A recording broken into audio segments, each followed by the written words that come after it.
स्वागत है आपका इंडिया डेली 24/7 देख रहे हैं आप। मैं हूं आपके साथ इशिका त्यागी। दुनिया भर की महाशक्ति बनने की फितरत रखने वाले अमेरिका और उसके पश्चिमी साथियों को लगता है कि जंग के मैदान से लेकर बाजार तक सब कुछ उन्हीं के इशारों पर नाचेगा। लेकिन जब बात जमीनी जंग और आसमान में अपनी धौंस जमाने की आती है तो यही देश रक्षा सौदों के नाम पर दुनिया की जेब खाली करने में कोई कसर नहीं छोड़ते। हथियार बेचने के बिजनेस में अमेरिका का पुराना नियम रहा है, अपनी शर्त मानो वरना पाबंदी झेलने को तैयार रहो। लेकिन अब पानी सर से ऊपर जा चुका है, क्योंकि जंग के सबसे बड़े हथियार यानी युद्धक टैंकों से लेकर 5वीं पीढ़ी के फाइटर जेट्स तक इन पश्चिमी ताकतों की मनमानी और दोहरे रवैये का भांडा पूरी तरीके से फूट चुका है। जमीनी लड़ाई में आज भी युद्धक टैंकों की तूती बोलती है और किसी भी जंग का रुख मोड़ने में इनकी अहमियत सबसे ज्यादा अहम होती है। बीते कुछ सालों में लोहे के हाथियों यानी टैंकों की कीमतों में इतनी भयानक बढ़ोतरी हुई है कि छोटे मोटे देशों के बस की तो इन्हें देखना भी नहीं रहा। अब रक्षा बजट का बड़ा हिस्सा सिर्फ 1-2 टैंक खरीदने में ही स्वाहा हो जाता है। रक्षा विशेषज्ञों का भी मानना है कि आधुनिक तकनीक, कवच और मारक क्षमता के नाम पर हथियारों की ये पश्चिमी मीडिया खरीदारों को लूटने पर आमदा है। दाम बढ़ने के इस खेल में सबसे आगे वॉशिंगटन की दादागिरी ही नजर आती है। बीते साल ही अमेरिकी विदेश विभाग ने पोलैंड की मजबूरी का फायदा उठाते हुए 250 M1A2 SEP V3 Abraham tank बेचने के सौदे पर मोहर लगाई और इसकी कीमत रखी गई $6.0 बिलियन। यानी अमेरिका ने अपना एक अकेला अब्राहम्स टैंक पोलैंड को $24 मिलियन की भारी भरकम कीमत पर चिपका दिया।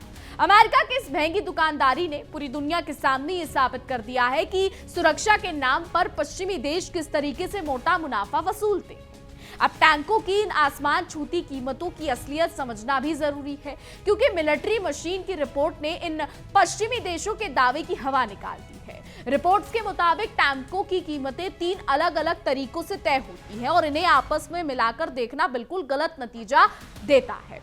असली आंकड़ा तो अनुबंध इकाई लागत यानी कॉन्ट्रैक्ट यूनिट कॉस्ट होता है, जिस पर सरकारें असल में नए वाहनों के लिए दस्तखत करती हैं। और जब इस पैमाने पर पड़ताल की गई तो दुनिया के 10 सबसे महंगे टैंकों का सच सामने आ गया। इस लिस्ट में सबसे पहला और सबसे महंगा नाम आता है जर्मनी के लेपर्ड 280 टैंक का, जो इस वक्त दुनिया में सबसे ज्यादा जेब खाली करने वाला टैंक बना हुआ है। जर्मनी की बुंडस्टॉग बजट समिति ने मई 2023 में महज 18 लेपर्ड टैंकों की खरीद के लिए 525 मिलियन यूरो के भारी भरकम बजट को मंजूरी दी थी। इस हिसाब से प्रति टैंक की कीमत 29.2 मिलियन यूरो यानी लगभग $31 मिलियन बैठती है। ये सौदा कुल 123 वाहनों के लिए बने एक फ्रेमवर्क समझौते का हिस्सा था, जिसने साबित कर दिया कि यूरोपीय देश रक्षा के नाम पर अपनी तिजोरियां खाली करने में लगे। दूसरे नंबर पर फिर वही अमेरिका का M1A2 अब्राहम्स टैंक आता है, जिसकी कीमतों का गणित देखकर किसी का भी सिर घूम जाए। अमेरिका अपनी इस मशीन की कीमत 2 अलग-अलग तरीकों से तय करता है और दोनों ही आंकड़े आंखें फटने के लिए काफी है। पोलैंड को फॉरेन मिलिट्री सेल के तहत दिए गए 250 टैंकों का सौदा $6 अरब का था, यानी $24 मिलियन प्रति टैंक। लेकिन 2023 की घोषणा में अमेरिका का असली रंग तब दिखा जब 54 M1A2 अब्राहम्स टैंक का अनुमानित बजट $2.53 अरब बताया गया, यानी प्रति टैंक कीमत सीधे उछलकर $46.9 मिलियन की चौंकाने वाली ऊंचाई पर पहुंच गई। तीसरे पायदान पर दक्षिण कोरिया का K2 ब्लैक पैंथर टैंक काबिज है, जिसकी गिनती दुनिया के सबसे महंगे हथियारों में होती है। पहले तो इस टैंक की शुरुआती कीमत $8.5 मिलियन बताई जा रही थी, लेकिन अब सौदेबाजी की मेज पर बात आई तो पासा पलट गया। पोलैंड ने अगस्त 2022 में हुंडई रोटेम कंपनी के साथ $3.37 बिलियन का करारा करके 180 K2 टैंक खरीदने का कॉन्ट्रैक्ट किया। इस बड़े सौदे के गणित को देखें तो प्रति टैंक की औसत कीमत सीधा $18.7 मिलियन पर जाकर। चौथे नंबर पर फ्रांस का AMX 56 लेक्लेरल टैंक है, जो 1990 और 2000 के दशक में दुनिया की सबसे महंगी जंगी मशीन होने का ढोल पीटता था। फ्रांसीसी सीनेट में 2003 से 2008 के प्रोग्राम के दौरान इसकी कीमत 8.1 मिलियन यूरो प्रति टैंक बताई गई थी, लेकिन जब कोर्ट डेस कॉम्पैक्ट्स ने इसकी अंदरूनी पड़ताल की तो ये आंकड़ा 15 मिलियन यूरो निकल आया, जिसकी मौजूदा कीमत $16 मिलियन बैठती है। फ्रांस का ये सबसे महंगा टैंक अपनी इसी भारी भरकम लागत के कारण 2008 में बनना ही बंद हो गया। आगे बढ़ते हैं। 5वें स्थान पर तुर्की का अल्ताया टैंक आता है, जो तुर्की का पहला घरेलू मुख्य युद्धक टैंक यानी एमबीटी है। तुर्की के राष्ट्रपति एर्दोगान ने जनवरी 2023 में बीएएमसी कंपनी को 100 टैंकों का पहला ऑर्डर देकर इसका बड़े पैमाने पर प्रोडक्शन शुरू कराया था।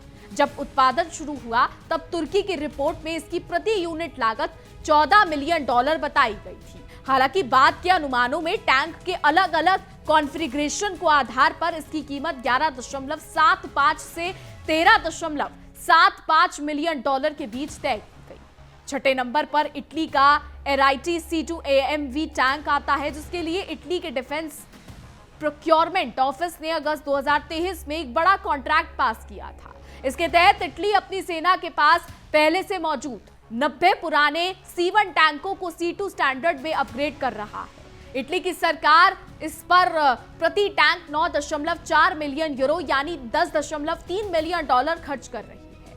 इतने पैसे खर्च करके टैंक में 1500 हार्स पावर का नया इंजन, फायर कंट्रोल सिस्टम और माइन प्रोटेक्शन जोड़े जा रहे हैं। 7वें नंबर पर जापान का टाइप 10 टैंक है, जो लंबे समय से 8 अंकों वाली कीमत वाले खास क्लब में अपनी जगह बनाए हुए है। जापानी रक्षा मंत्रालय के 2010 के बजट आंकड़ों पर नजर डालें तो 12.4 बिलियन येन में 13 टैंकों का ऑर्डर दिया गया था, यानी हर एक टैंक की कीमत 954 मिलियन येन यानी पड़ी थी। 2010 के एक्सचेंज रेट के हिसाब से ये कीमत $10.7 मिलियन बैठती थी। हालांकि हाल के सालों में येन के कमजोर होने से ये आंकड़ा करीब $8.5 मिलियन हो जाता है। 8वें पायदान पर ब्रिटेन का चैलेंजर 3 टैंक अपनी जगह बनाता है, लेकिन इसकी कहानी जरा अलग है जनाब, क्योंकि ये कोई नया टैंक नहीं बल्कि पुराना अपग्रेड है। ब्रिटेन की सरकार ने मई 2021 में हुए कॉन्ट्रैक्ट के तहत अपने 148 पुराने टैंकों को सुधारने के लिए 800 मिलियन पाउंड का भारी भरकम बजट फूंक दिया। केवल अपग्रेडेशन का ये खर्ची प्रति टैंक 5.4 मिलियन पाउंड बैठा, जो 2021 के एक्सचेंज रेट के हिसाब से $7.5 मिलियन प्रति टैंक पड़ता है। 9वें नंबर पर रूस का T-14 अर्माटा टैंक आता है, जिसने अपनी एंट्री से पश्चिमी देशों के खेमे में हलचल मचा दी थी। साल 2015 में जब रूसी सरकार ने शुरुआती बयान दिए थे, तब T-14 की कीमत 400 से 500 मिलियन रूबल यानी उस समय के हिसाब से $6.5 मिलियन बताई गई थी। हालांकि पश्चिमी खुफिया एजेंसियों और स्वतंत्र रक्षा जानकारों के अनुमान के मुताबिक इस अत्याधुनिक रूसी टैंक की वास्तविक यूनिट लागत 5 से 9 मिलियन डॉलर के बीच आती है। 10वें स्थान पर इजराइल का मेरकावा MK4 टैंक आता है, जिसे इजराइल ने साल 2003 में महज $3.5 मिलियन प्रति टैंक की लागत से बनाना शुरू किया था। आज के वक्त में इस ताकतवर टैंक की कीमत लगभग $6 मिलियन बैठती है। दुनिया के बाजारों में इसके एक्सपोर्ट के लिए अलग अलग समय पर 6 से 10 मिलियन डॉलर की बोली लगाई गई है, जिसमें विदेशी खरीदारों के लिए 2014 में रखी गई $10 मिलियन की भारी कीमत भी शामिल है। दुनिया के 10 सबसे महंगे टैंकों की लिस्ट को ध्यान से देखें तो साफ समझ आता है कि हथियार बेचने के इस महंगे खेल पर अमेरिका और पश्चिमी देशों का पूरी तरीके से कब्जा जमा हुआ है। पश्चिमी देश सुरक्षा के नाम पर भारी कीमतें वसूलकर रक्षा बाजार में अपनी इजारदारी चलाते हैं, लेकिन जब कोई देश उनकी शर्तों पर नाचने से इनकार कर देता है तो अमेरिका की अकल ठिकाने आने में देर नहीं। टैंकों के इस महंगे खेल के बीच असली नाटक तो आसमान की जंग यानी F-35 फाइटर जेट्स को लेकर चल रहा है, जहां तुर्की ने अमेरिका के राष्ट्रपति डोनाल्ड ट्रंप के सामने ऐसी गुगली फेंकी है कि वॉशिंगटन का सिर चकरा गया है। अमेरिका हमेशा दूसरों को नियम कायदे सिखाता है, लेकिन इस बार तुर्की के राष्ट्रपति रजब तैयब एर्दोगान ने ट्रंप के पुराने वादों की पोल खोलकर अमेरिका को उसी के घर में घेर लिया है। एर्दोगान ने सीधे तौर पर ट्रंप को उनकी पुरानी बातें याद दिलाकर ऐसा जाल बुना है जिससे निकलना व्हाइट हाउस के बस की बात नहीं दिख रही।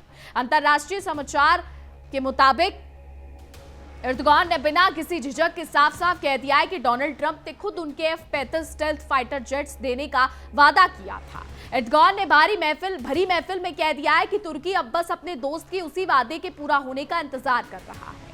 एर्दोगान का ये बयान कोई आम बयान नहीं था, बल्कि अमेरिका के गले की फांस बन चुका है, क्योंकि सार्वजनिक मंच से ट्रंप का नाम लेकर तुर्की ने सीधी चोट की। वैश्विक रक्षा गतिविधियों पर बारीक से नजर रखने वाले प्रमुख रिपोर्ट ने भी एर्दोगान के इस करारे वार को दुनिया के सामने रखा और लिखा कि तुर्की अब अमेरिका के अगले कदम की राह देख रहा है। अब वॉशिंगटन की हालत उल्टा चोर कोतवाल को डांटे जैसी हो गई है, क्योंकि समझ नहीं आ रहा कि अमेरिकी संसद और पेंटागन के सख्त रुख के बावजूद ट्रंप अपने इस कथित वादे को कैसे पूरा करेंगे।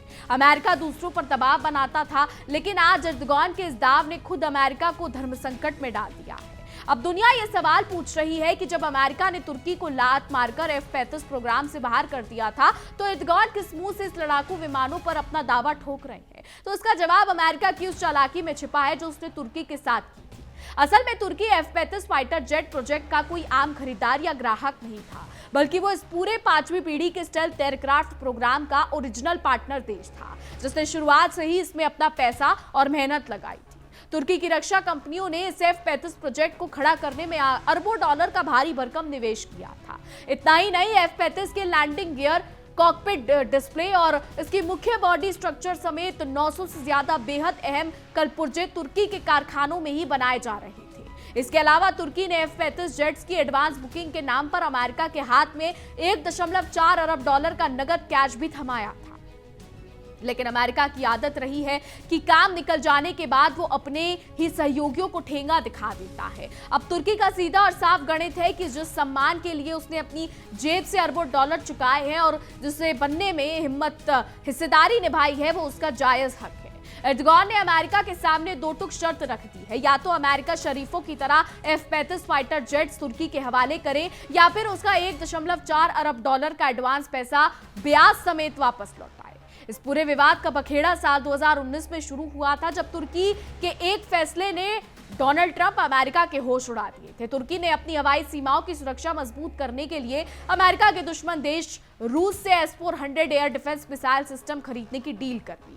अमेरिका और नेटो ने इस पर तुरंत छाती पीटना शुरू कर दिया। वॉशिंगटन का तर्क था कि अगर नेटो सदस्य तुर्की अपने बेड़े में रूसी S-400 मिसाइल और अमेरिकी F-35 जेट्स एक साथ रखेगा, तो रूस का रडार F-35 की गुप्त स्टेल्थ तकनीक का सारा डेटा चोरी कर लेगा। अमेरिका को डर सता रहा था कि S-400 का संवेदनशील डेटा रूस के हाथ लग जाएगा और उसकी F-35 की दुकानदारी चौपट हो जाएगी। इसलिए वॉशिंगटन ने अंकारा पर अपनी दादागिरी दिखाते हुए अल्टीमेटम दे दिया कि वो रूस के साथ S-400 का सौदा तुरंत रद्द करे। लेकिन अमेरिका शायद भूल गया था कि हर देश उसकी धमकियों के आगे घुटने नहीं टेकता। एर्दोगान सरकार ने अपनी संप्रभुता का हवाला देते हुए अमेरिकी दबाव को ठुकरा दिया और रूस से S-400 मिसाइल सिस्टम की डिलीवरी लेकर अमेरिका के मुंह पर करारा थप्पड़ जड़ दिया।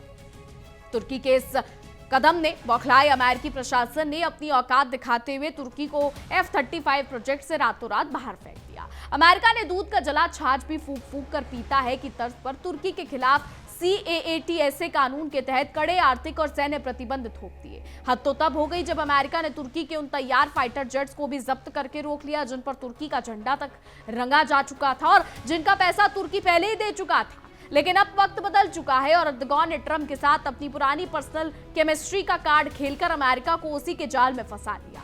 अपने पहले कार्यकाल में राष्ट्रपति डोनाल्ड ट्रंप और एर्दोगान के बीच काफी करीबी रिश्ते देखे गए थे। ट्रंप ने खुद उस समय माना था कि तुर्की को रूस के पास भेजने के लिए ओबामा प्रशासन की बेवकूफी भरी नीतियां जिम्मेदार थी, क्योंकि ओबामा सरकार ने तुर्की को अमेरिकी पैट्रियट मिसाइल बेचने से साफ मना कर दिया था और तुर्की को मजबूरन रूस का दरवाजा खटखटाना पड़ा था। अब जब डोनाल्ड ट्रंप दोबारा व्हाइट हाउस की गद्दी पर काबिज हो चुके हैं, तो एर्दोगान ने पर्दे के पीछे हुई उस पुरानी बातचीत का पत्ता फेंक दिया है। एर्दोगान का इशारा शीशे की तरह साफ है कि जब दो देशों के प्रमुखों के बीच F-35 मुद्दे को सुलझाने और जेट्स दोनों की सहमति बनी थी, तो अब अमेरिकी राष्ट्रपति को अपनी बात का पक्का होना पड़ेगा।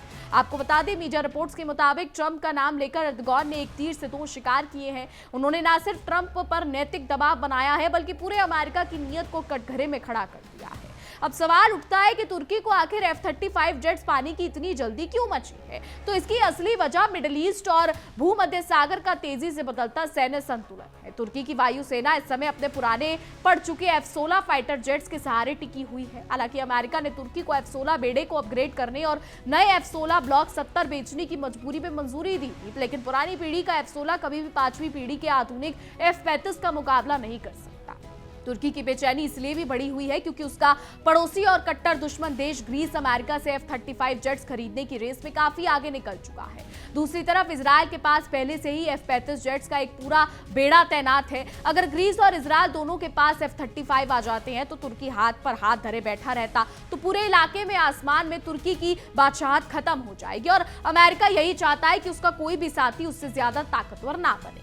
फिलहाल गेंद पूरी तरीके से वॉशिंगटन और राष्ट्रपति डोनाल्ड ट्रंप के पाले में है, लेकिन ट्रंप के लिए ये राह आसान नहीं होने वाली। पेंटागन और अमेरिकी विदेश विभाग के पुराने रणनीतिकार आज भी जिद पर अड़े हैं कि जब तक तुर्की की जमीन पर रूसी S-400 मिसाइल तैनात है तब तक उसे F-35 की हवा भी नहीं लगने दी जाएगी। अमेरिका चाहता है कि तुर्की या तो S-400 को किसी तीसरे देश को बेच दे या उसे पूरी तरीके से बर्बाद कर दे, लेकिन एर्दोगान भी साफ कर चुके हैं कि वो अमेरिकी गुलामी स्वीकार नहीं करेंगे। एर्दोगान का ये सीधा हमला ट्रंप के लिए किसी बड़ी परीक्षा से कम नहीं है। अब देखना यह होगा कि क्या डोनाल्ड ट्रंप अमेरिकी संसद और पेंटागन के विरोध को दरकिनार करके अपने दोस्त को दिया हुआ वादा पूरा करते हैं या फिर 1.4 अरब डॉलर का दबाया हुआ पैसा ब्याज समेत लौटाकर अपनी इज्जत बचाते हैं। अमेरिका की इस कथनी और करनी के अंतर ने एक बार फिर साबित कर दिया है कि सुरक्षा और व्यापार के नाम पर पश्चिमी देशों की दादागिरी अब ज्यादा दिन चलने वाली नहीं है।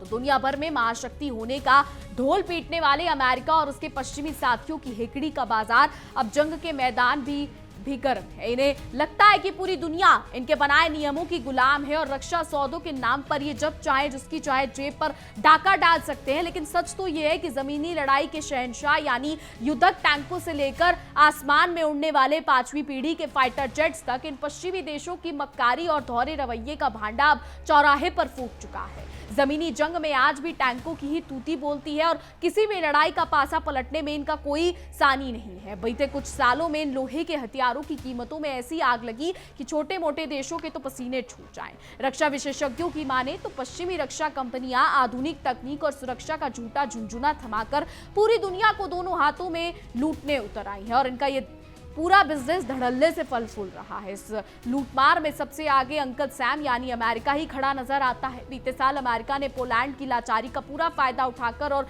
250 अब्राहम्स टैंकों का सौदा करके $6 बिलियन में तय किया। यानी अमेरिका ने अपना एक अकेला अब्राहम्स टैंक पोलैंड को $24 बिलियन की भारी भरकम कीमत पर चिपका दिया। चिराग तले अंधेरा देखिए कि सुरक्षा की गारंटी देने वाला अमेरिका ही अपने सहयोगियों का सबसे ज्यादा चूना लगा रहा है। टैंकों की इन आसमान छूती कीमतों का असली सच मिलिट्री मशीन की रिपोर्ट ने उजागर किया है। रिपोर्ट के मुताबिक टैंकों की 3 अलग अलग तरीके की कीमतें होती हैं जिन्हें आपस में मिलाकर देखना लोगों की आंखों में धूल झोंकने जैसा है। असली आंकड़ा तो कॉन्ट्रैक्ट यूनिट कॉस्ट होता है जिस पर सरकारें असल में दस्तखत करती हैं और जब इस तराजू पर तोला गया तो दुनिया के 10 सबसे महंगे टैंकों की लिस्ट में पश्चिमी देशों की असलियत बेनकाब हो गई। इस लिस्ट में सबसे पहला और सबसे महंगा नाम जर्मनी के लेपर्ड टैंक का है जो इस वक्त दुनिया का सबसे बड़ा जेबकतरा टैंक बना हुआ है। जर्मनी की बजट समिति ने मई 2023 में महज 18 लेपर्ड टैंकों के लिए 525 मिलियन यूरो के बजट पर मोहर लगाई थी। यानी प्रति टैंक की कीमत 29 मिलियन यूरो यानी लगभग $31 मिलियन बैठती है, जिसने ये साबित कर दिया कि यूरोपीय देश रक्षा के नाम पर अपनी ही तिजोरियां खाली करने पर तुले हैं। दूसरे नंबर पर अमेरिका का वही पुराना अब्राहम्स टैंक आता है जिसकी कीमतों का मायाजाल देखकर किसी का भी दिमाग बन जाए। पोलैंड के साथ 250 टैंकों का सौदा $24 मिलियन प्रति टैंक का था, लेकिन 2023 की घोषणा में अमेरिका का असली रंग तब दिखा जब 54 टैंकों की अनुमानित कीमत $2.53 अरब बताई गई। यानी प्रति टैंक कीमत सीधे उछलकर $46.9 मिलियन के चौंकाने वाले आंकड़े पर पहुंच गई। यही अमेरिका का असली सौदागर रूप है। तीसरे पायदान पर दक्षिण कोरिया का पैंथर टैंक है जिसकी शुरुआत में कीमत तो $मिलियन बताई गई थी, लेकिन जब सौदेबाजी की मेज पर बात आई तो पासा पलट गया। पोलैंड ने अगस्त 2022 में हुंडई रोटेम के साथ कई बिलियन डॉलर में ये के टैंक खरीदने का करार किया था, जिसे प्रति टैंक की औसतन कीमत सीधे $18.7 मिलियन पर जा पहुंची। चौथे नंबर पर फ्रांस का AMX 56 लेकुरल टैंक है जिसकी कीमत कोट डेस्क कॉम्पैक्ट्स ने 15 मिलियन यूरो $16 मिलियन बताई थी और अपनी इस भारी भरकम लागत के कारण इसका प्रोडक्शन 2008 में बंद हो गया। पांचवें स्थान पर तुर्की का अल्ताया टैंक आता है जिसकी कीमत भी हमने आपको शुरू में ही बता दी थी, जबकि छठे नंबर पर इटली का टैंक जो आता है जो पुराने टैंकों को अपग्रेड करके जो है खर्च किया गया है। सातवें पायदान पर जापान आता है जो हमने आपको विस्तार से समझाया। आठवें पर ब्रिटेन का चैलेंजर 3 टैंक आता है। 9वें पर रूस का T-80 मिलियन और 10वें स्थान पर इजराइल का मरकावा MiG-4 है आता है, जो इस पूरी लिस्ट में अमेरिका और पश्चिमी दबदबा, जबकि कई देश जो है वो उसमें शामिल नहीं है। तो हमने आपको विस्तार से बताया कि कौन से वो 10 टैंक है जो लोगों को लूट रहे हैं, जो देशों को लूट रहे हैं। तो टैंकों की इस लूट के बीच असली नौटंकी तो आसमान की जंग यानी F-35 फाइटर जेट्स को लेकर भी चल रही है, जैसा कि हमने आपको बताया।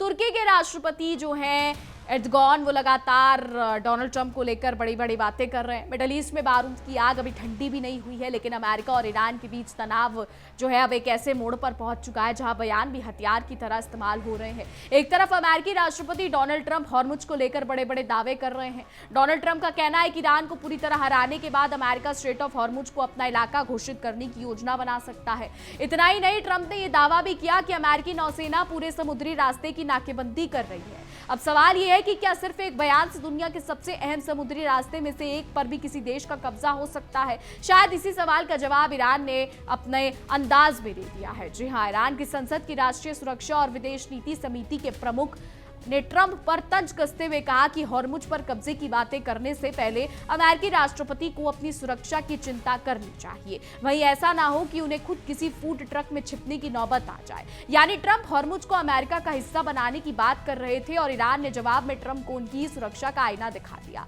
अब इसे ईरान का तंज कहिए या मनोवैज्ञानिक जवाब, लेकिन संदेश काफी साफ है कि तेहरान अमेरिकी धमकियों से डरने के मूड में फिलहाल तो नहीं है। और इस पूरी कहानी का सबसे दिलचस्प हिस्सा सिर्फ ईरान का जवाब नहीं, असली परेशानी शायद अमेरिका के उन सहयोगियों के बीच बढ़ रही है जो दशकों से वॉशिंगटन की सुरक्षा छतरी के नीचे खड़े रहे हैं। फारस की खाड़ी के कुछ देश में अभी सवाल उठने लगे हैं कि जिस युद्ध को अमेरिका आगे बढ़ा रहा है उसकी कीमत आखिर कौन चुका रहा है। यूरेशिया ग्रुप के मध्य पूर्व और उत्तरी अफ्रीका मामलों के निदेशक के मुताबिक खाड़ी क्षेत्र में अमेरिका के कुछ सहयोगियों को लग रहा है कि उन्हें ऐसा युद्ध में बेवजह झुलसा दिया गया है जिसे खत्म करने के लिए अब खुद ट्रंप संघर्ष कर रहे हैं।